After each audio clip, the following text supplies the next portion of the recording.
The college campus was buzzing with the kind of energy that you can only find in a place overflowing with young dreams and ambitions. That's where I met Ethan. We were both gunning for the same scholarship, the kind that not only covered tuition, but also bragging rights.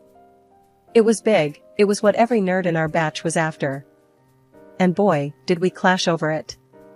Seriously, Ethan? You think you can outdo me on the thesis? Dream on. I'd scoff at him across the library, my eyes barely lifting from my laptop. He'd just grin, that annoyingly confident smirk that drove me nuts. Ava, I'll see you at the finish line. Better bring your A game.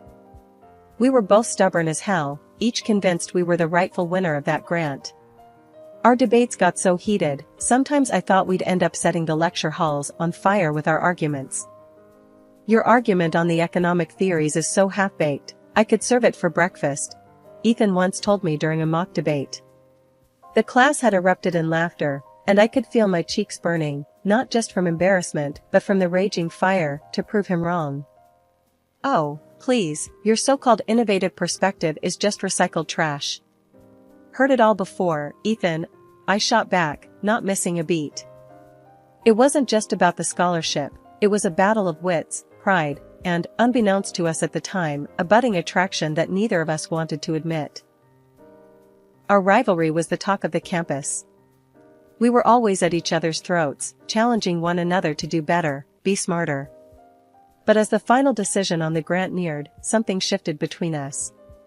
Maybe it was the late-night study sessions that ended in shared coffee breaks, or the way we'd inadvertently learn more about each other's lives beyond the books.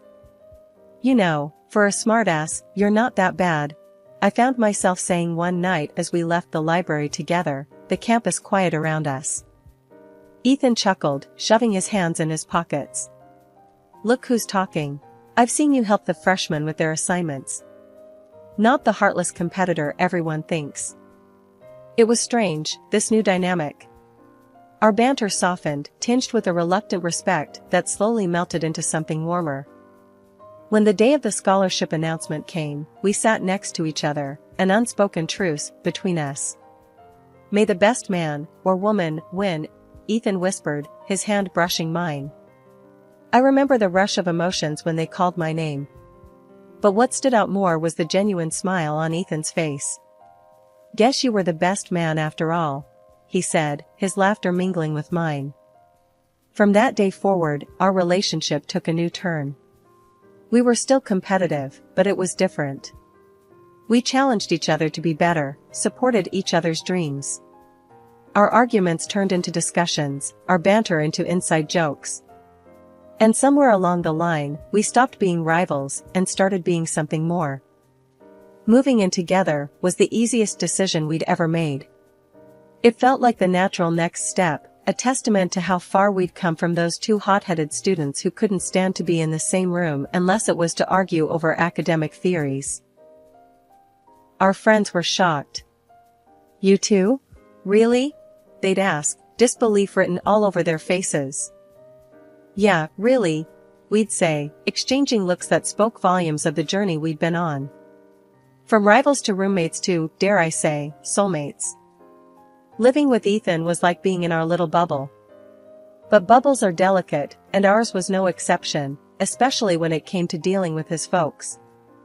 Martha and John were as traditional as they come, and our choice to live together without the whole marriage shebang didn't sit well with them. Not at all. It was like a broken record every time we saw them. You're living in sin, Ava. It's not right. Martha would start, her tone laced with disappointment and a touch of scorn. She was a pro at guilt trips, making sure to sprinkle in stories of her own purity. John and I didn't even kiss until we were married. Can you imagine? I tried to keep my cool, respect was important to me, but boy, was it hard. Martha, times have changed. People don't wait for marriage to be together anymore. It's normal. Ethan stood by me, bless him, but it was like talking to a wall with them. John would chime in, voice heavy with this sense of betrayed values. We raised you better, Ethan. You're supposed to be a decent man, not swayed by this. That's what I was to them. Never Ava, always this, as if I were some bad influence instead of the person their son loved. Ethan tried to bridge the gap. Mom, Dad, I love Ava. We're happy. Can't you just be happy for us? But nope, it was like everything he said just bounced off them. Martha, with her knack for drama, would clutch at her pearls, literally. Happy? How can we be happy when you're living in sin? It's not right, Ethan. You know it's not. The worst part? Ethan was caught in the crossfire. His folks made it seem like I had him under some spell. You've changed, son. This isn't you, John would say, shaking his head like Ethan was some puppet gone rogue. And me? I was trying not to lose it. I respected their beliefs, sure, but the constant judgment was a drag. I told Ethan as much. I get where they're coming from, but I'm not the enemy here. We're just living our lives. I know, he'd sigh, looking like he was carrying the world on his shoulders. It's just, they're my parents. I wish they could see how good we are together. In the end, it felt like we were stuck in this loop. Us trying to live our lives, them seeing it as some personal affront. It was exhausting, dealing with the endless lectures and the not-so-subtle digs at our life choices. But what could we do? They were his parents, and no amount of reasoning seemed to make a dent. So we kept on, living our sinful life, hoping one day they'd come around. Or at least, stop making every dinner feel like a trial where we were always found guilty. Just when I thought Martha and John's nagging couldn't get any worse, they hit us with a new plan. You both need guidance, Martha announced one evening, her tone more determined than ever. We've arranged for you to meet with Father Mike. He'll set you straight. Ethan and I exchanged a look. The kind that said, "Are you kidding me?" without needing words. Mom, really? We don't need a priest to tell us how to live our lives. Ethan tried to reason, his patience wearing thin. But Martha was on a mission, and when Martha got going, there was no stopping her. It's not up for discussion, Ethan. You're going, and that's final. It's for your own good. So there we were, a few days later, sitting uncomfortably in Father Mike's office, a cozy little room filled with religious books and those cliché inspirational posters. Father Mike was a kind-looking man, but the situation was just absurd. Now, I understand there's some concern about your living arrangements? Father Mike began, peering over his glasses at us. I bit my tongue, really wanting to say something snarky, but managed to keep it civil. We're fine, really. It's just that Ethan's parents are a bit traditional. Father Mike nodded, as if this wasn't the first time he'd been dragged into a family squabble. Marriage is a sacred union, but so is love and respect for one another. Are you two committed to each other? Ethan took my hand, giving it a reassuring squeeze. Yes, we are. Completely. The priest smiled, then turned to some of his books, probably looking for some wise quote to throw at us. But before he could get into it, Ethan cut in. Look, Father, we appreciate what you're trying to do, but we're happy. Isn't that what matters?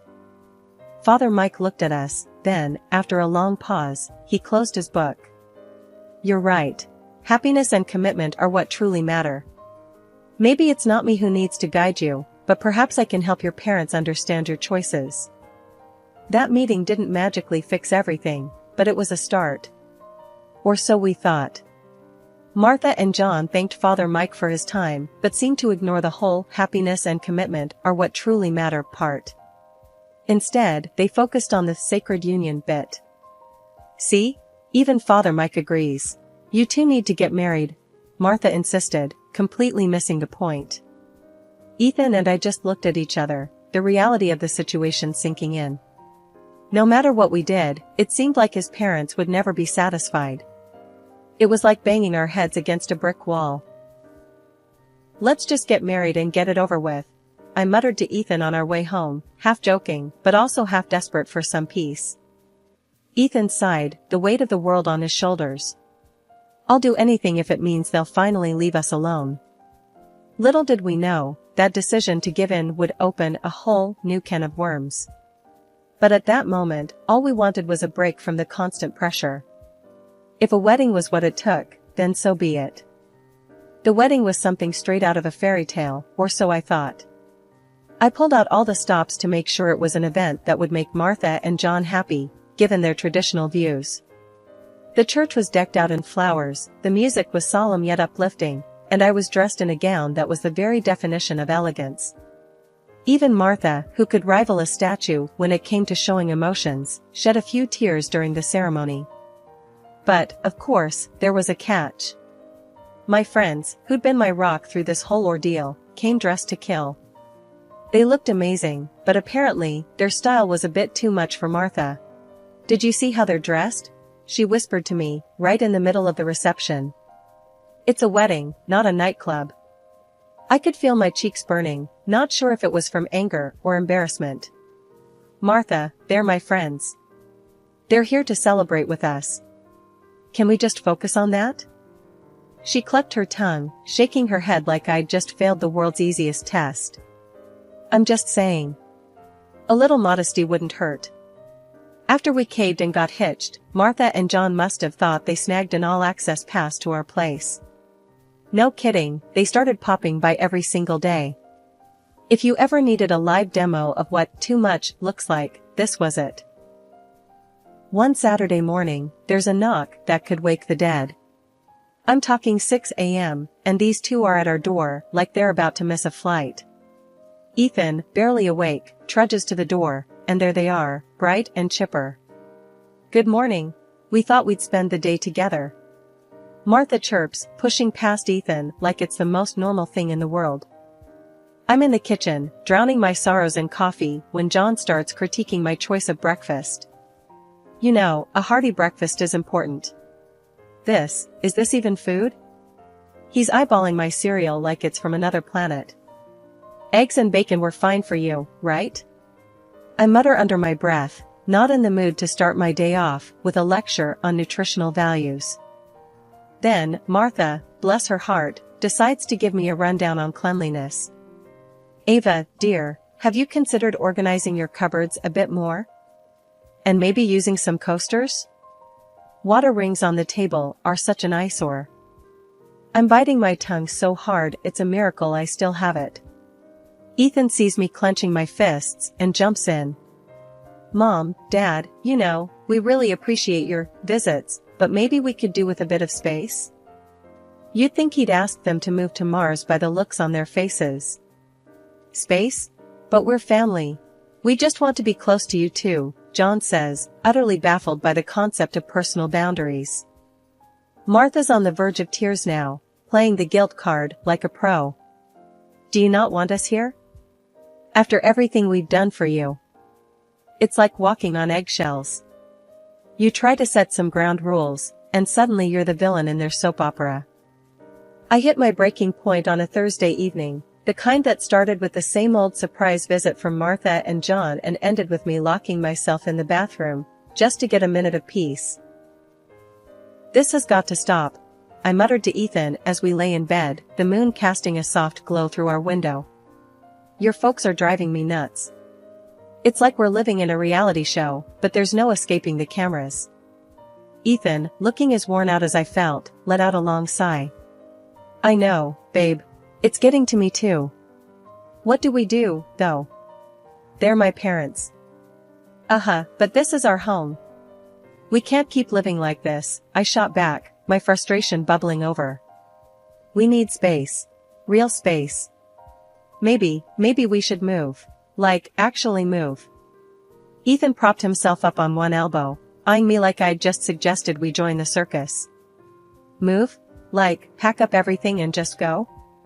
"Why not?" I was half serious, half desperate. "Your parents can't drop by if we're not here, right?"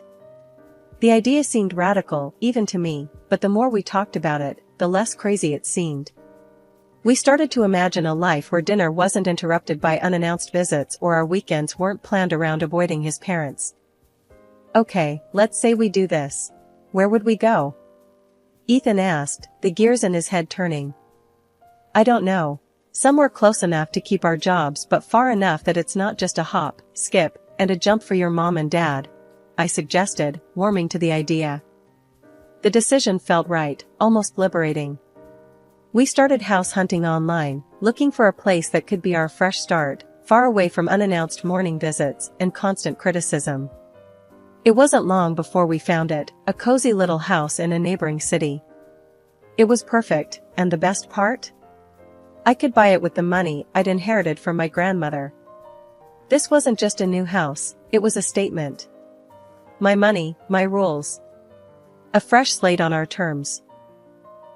They're going to flip, Ethan said, dreading the conversation.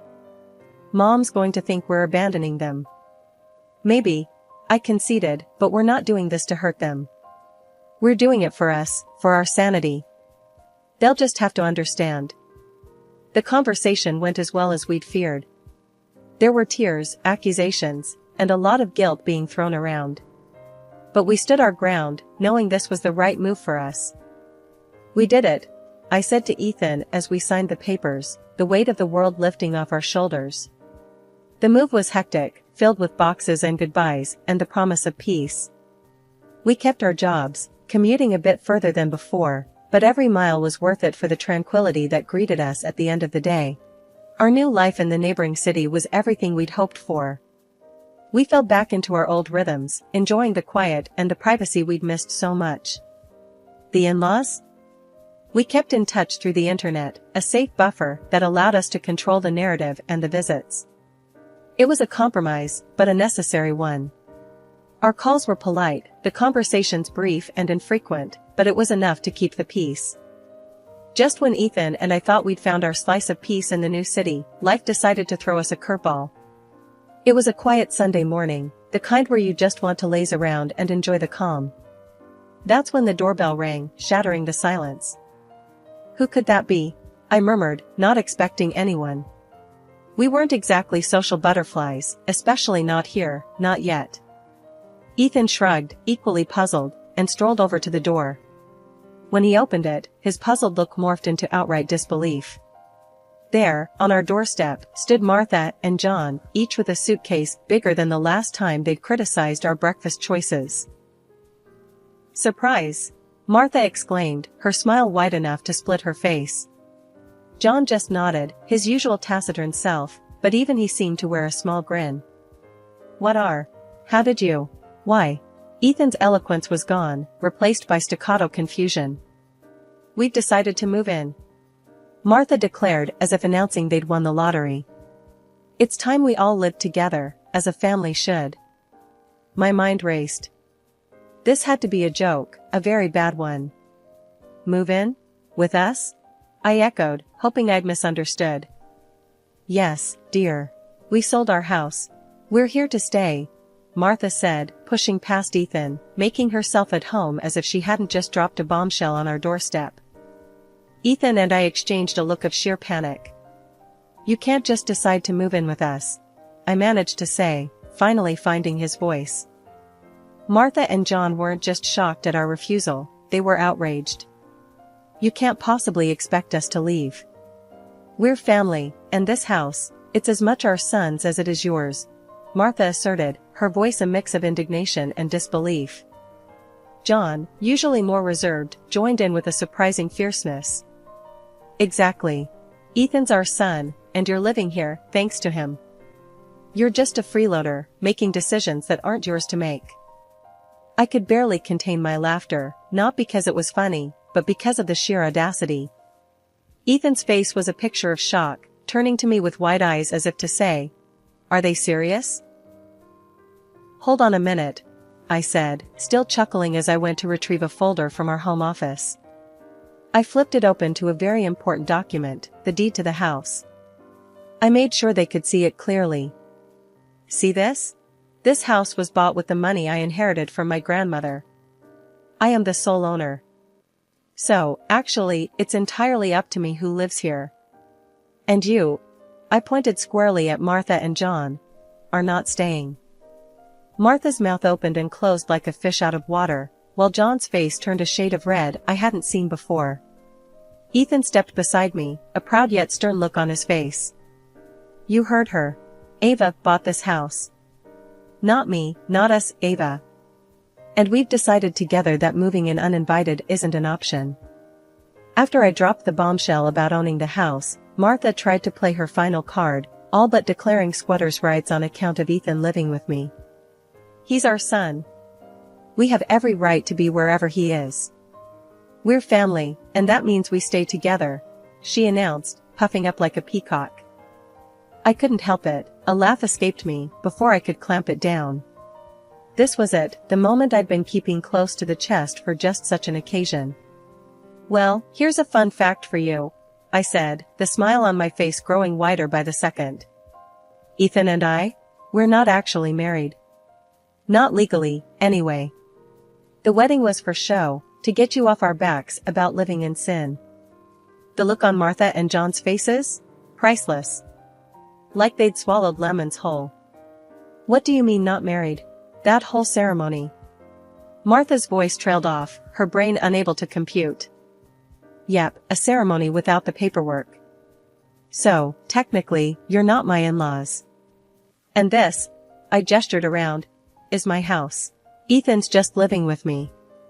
My rules, my decision who stays and who goes. John's face went through 50 shades of red, anger, and embarrassment battling for dominance. You can't just, that's not how things are done. Ethan stepped up then, his tone steady but firm. Mom, Dad, I love Ava. And I'm tired, so tired, of the way you've treated us, her especially. We did what we had to live our lives on our terms. It's time you went home.